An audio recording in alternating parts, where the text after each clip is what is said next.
Well, the economy is like a roller coaster right now, and with it, a sense of dread, fear, and uncertainty is definitely reigning supreme. When it comes to managing the economic fallout, we have to factor in data and focus on building emotional resilience so we don't make irrational decisions based out of fear that we're going to regret later. So in part 3 of Rise Above the Chaos to Become Unstoppable series, I'm going to give you some immediate action steps for crafting a plan. We're all going to be impacted by this. The level of impact will depend on whether or not you have a plan in place. Those that take immediate action will be able to reinvent themselves quickly to cope with the changing times. It's also these people that will benefit when the economy eventually rebounds. Step 1, and this isn't always a nice step for people to take, but it's an important step to take right now, which is to assess your financial situation. Take a look at how financially sound you are.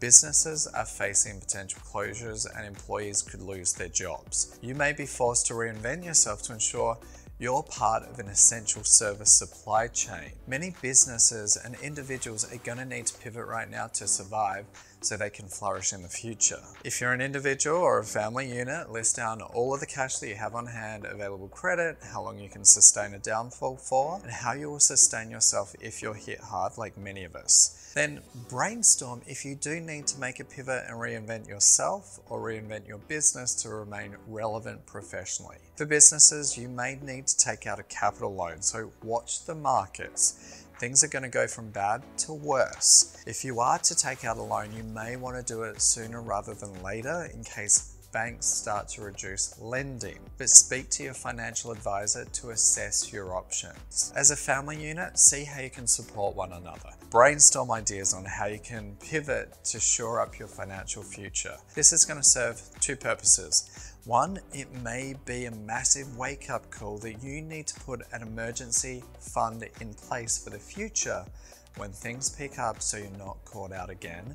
And secondly, it gives you the chance to assess opportunities to shore up things immediately, as well as get a deep understanding of where you currently stand to take out any guesswork that may cause even more anxiety. Step 2, revisit your goals. If you fail to have a plan, you plan to fail. I'm sure you've heard it before. Your short-term and long-term goals couldn't be more important than right now in this minute. Don't just focus on survival, as it's going to trigger your fight or flight response, putting you into an ineffective emotional state. Focus on goals that will drive you to succeed. Revisit your existing goals because the path to achieve them may have changed recently. Underscore these goals by having a strong sense of purpose as to why you want to achieve them and why you must achieve them. This could be for you and your family. Leverage this as your driving force to keep going when things get tough. Step 3, manage your biology to manage your mindset. When researching my book Unstoppable, I looked at how triggers such as stress, hormonal imbalances, side effects from medications can all mimic psychological disorders such as depression and anxiety. If you're experiencing any of these, you're going to be hit hard by two sides, and it will amplify the intensity of your current emotions. Which is why it's vital right now to make sure that you're on top of your diet, you're eating well, you're drinking plenty of water, you're doing what you can to boost your immune system, as I discussed in video 1.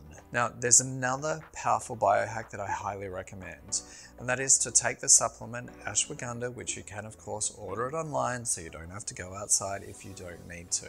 It's a natural supplement that you can take in pill form that's been shown in studies to reduce cortisol, the stress hormone, by up to 30%. This makes such a massive difference. This is one of the most recommended supplements I suggest to our members who are under a lot of stress. It's something that I take morning and night to deal with tough times. But look after your body.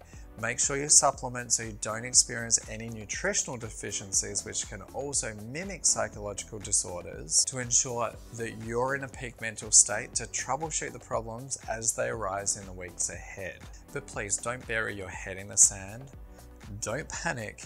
Fine-tune your focus on exactly what you need to do to manage and thrive in the coming months, and look after your financial and emotional health as much as you possibly can. I hope this mini-series has helped you. We're here to support you, so if you've got any questions, please shout out. Everybody needs support as we get through the coming months. Take care, and I'll see you again soon.